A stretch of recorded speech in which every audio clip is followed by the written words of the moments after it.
Okay, I'll be right back while this is all going down.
Thousand miles just to be with you.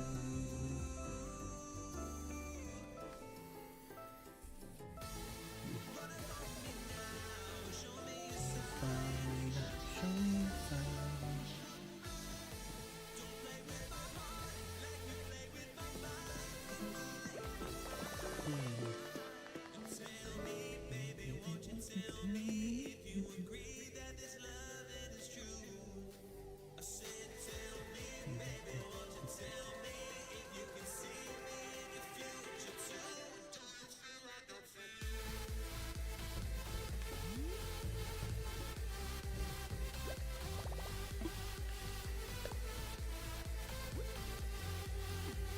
Cool. So they're both here.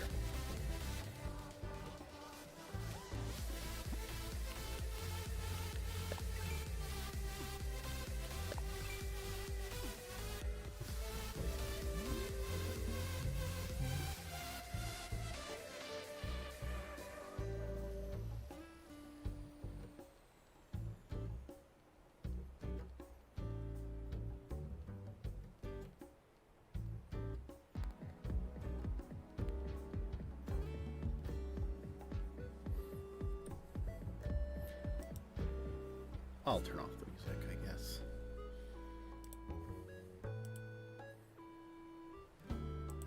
Bump, bump, bump, bump, bump.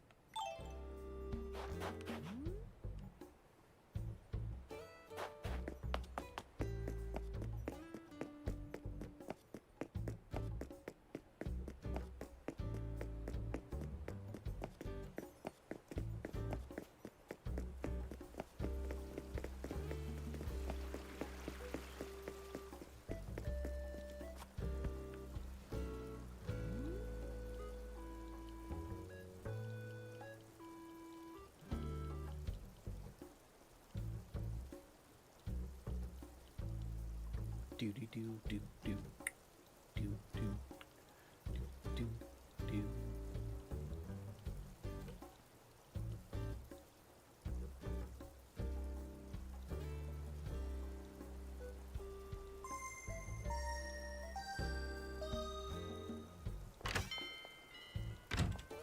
Oh. Well, that's a look.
Oh.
People being slow again.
Okay.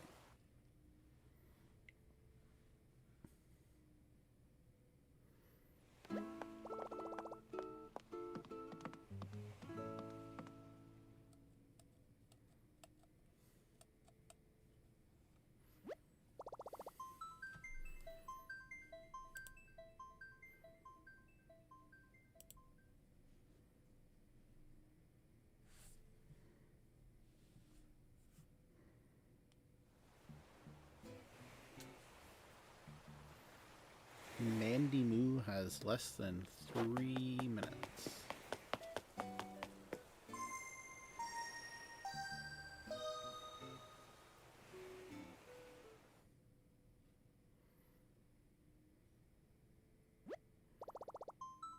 Which I'm going to assume this is because I can't see the other person having entered the code that quickly. Yeah, there you go. Moo Moo! Mandy Moo from Moo Moo.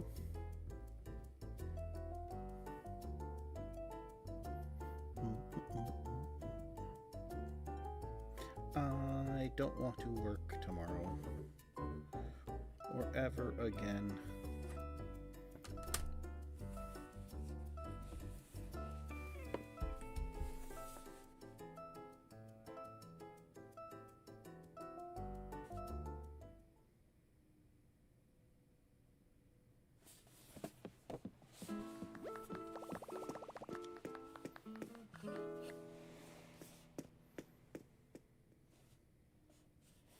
So yesterday I was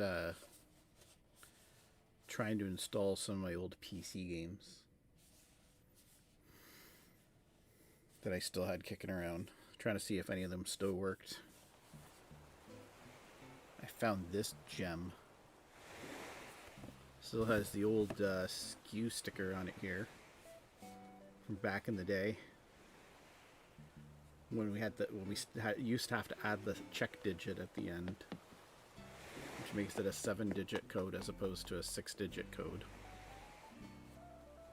which is what it is now because we don't use the check digits anymore. So the SKU for this would have been 196311. 5 is the check digit, so you'd have to enter that. Back in the day, you had to enter all 7 digits in when you typed in a SKU, or it didn't work. When it got updated, the check digits disappeared. They still exist, apparently, because every once in a while you'll get somebody who worked at home office back then, and you'll ask them for help with something, and they'll be like, oh yeah, the SKU's this, and they send you the 7-digit thing. It's like, yeah, nobody needs the check digit anymore. Even you guys don't need it anymore.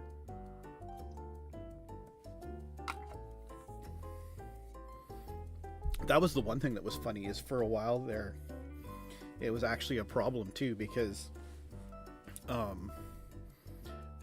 we stopped requiring the check digit, so it stopped printing the check digit on the stickers, so we didn't know what the check digits were.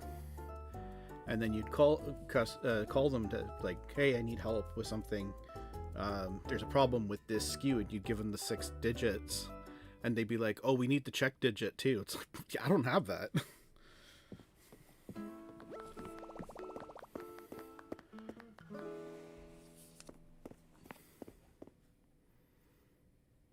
But eventually the check digits went away completely.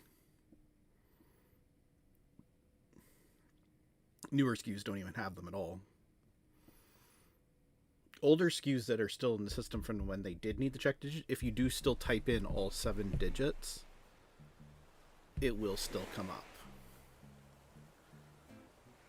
If it's if you type in the wrong check digit, it will not bring up the SKU because it knows.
Miranda is playing Diablo.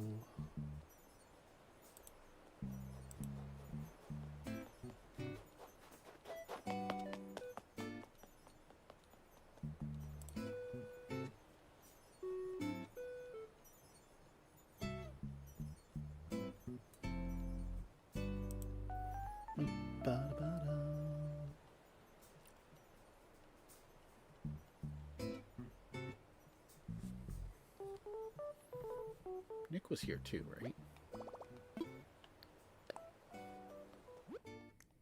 Yeah, thought so.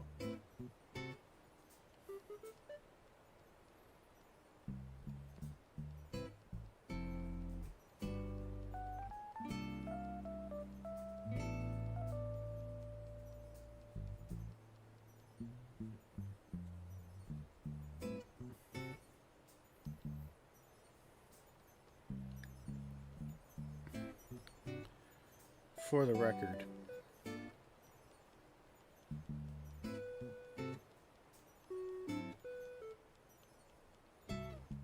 Star Trek Away Team did not work.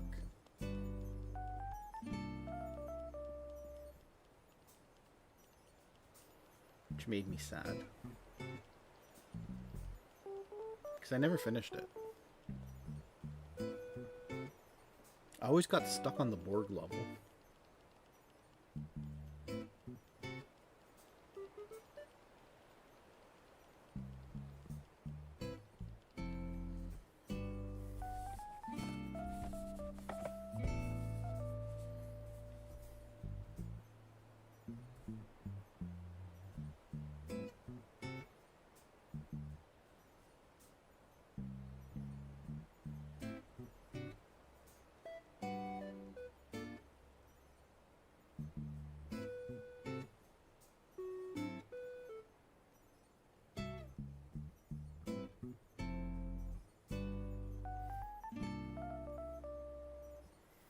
Yeah, so this game came out like a long time ago. When was this?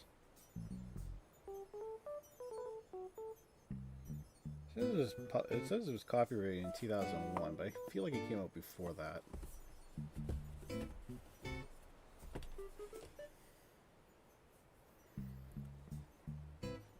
Either way,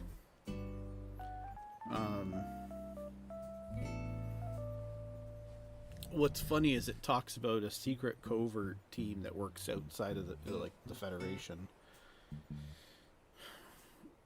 which basically describes Section 31.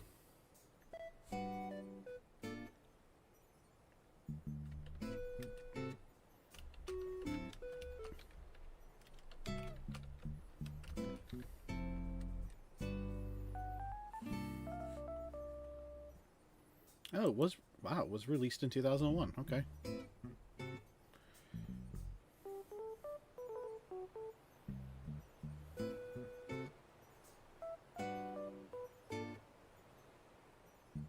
Yeah, it was released on March 19th, 2001.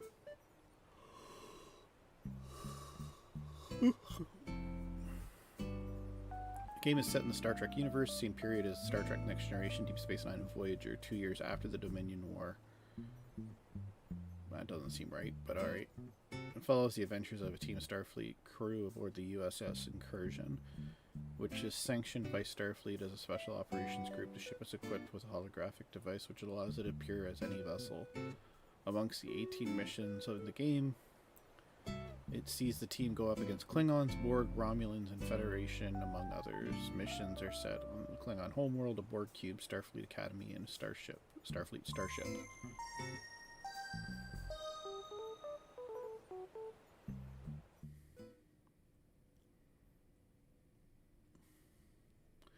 Michael Dorn and Brent Spiner lend their voices as characters of Ambassador Worf and Lieutenant Commander Data, roles they previously portrayed in The Next Generation in their respective films. In the case of Worf, Deep Space Nine, Data acts as a technical advisor to the team for each mission, while Worf is an ambassador to the Klingon Empire. Other actors who provide voices include Alexander Inberg and Kim Rhodes. Rhodes appeared in Star Trek Voyager's 6th season episode Ashes to Ashes, and Inberg appeared in the recurring role of Ensign Vorik in that series.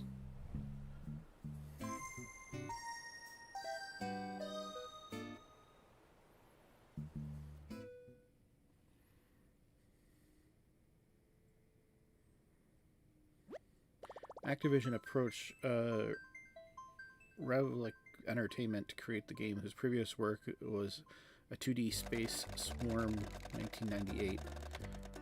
Created the game's engine for Zack the Alien Hunter and saw potential in its reuse. The developer described the game as sort of commando/SWAT team of the Federation.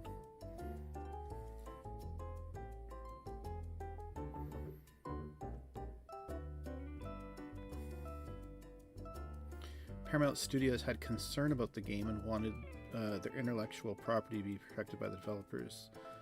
This resulted in permission sought from Paramount to add the Star Trek-based technologies and weapons to the game and approved the script. Activision presented a demonstration of Away Team at the E3 convention in May 2000, along with Star Trek Voyager, Elite Force, and Bridge Commander.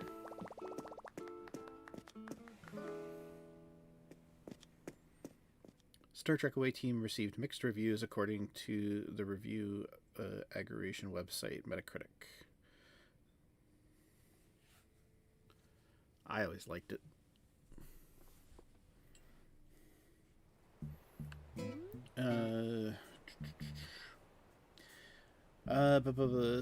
Some reviews, such as Independent, were positive, saying that Away Team will have gamers and Trekkies chomping at the bit. The Birmingham Mail described the game as satisfyingly challenging and engaging. Daily Radar called the game respectable, and thought that both the gameplay and the plot were fun and familiar, but hardly new and daring. The review called the voice acting first class and said overall that it was solid and fun experience. John Lee of Next Gen said the game comparison to Commandos is inevitable, and even though this Dirty Dozen carries phasers, it's a terrific challenge. However, others were less positive. There was criticism of the linear storyline, with IGN comparing the game to XCOM franchise by saying that Away Team didn't allow for any customization and pre-made characters and had no impact on the storyline. Because of this, the review also criticized the role-playing experience of the game, saying that even a game like Panzer General provides more role-playing than Away Team. Computer Game Strategy Plus also compared the game to XCOM with elements of Commandos behind enemy lines added. It said the lack of artificial intelligence meant you need to pause the game repeatedly to give commands, resulting in an order to allow the characters to fight back against attacks. I don't remember that being a problem, but okay. GameSpot called the lack of artificial intelligence a giant step back from the real-time combat of XCOM Apocalypse. The Washington Post found characterization was lacking in compared to Star Trek Voyager Elite Force. Graphics were also criticized due to the locked aspect ratio of the maps and the pixelization, which caused pixelation this caused when the player zoomed in, which was described as unpleasant by IGN. It also had the effect on the gameplay, individual characters, blah blah blah blah. I think it's a great game, but its Metacritic score is 64. So there you go.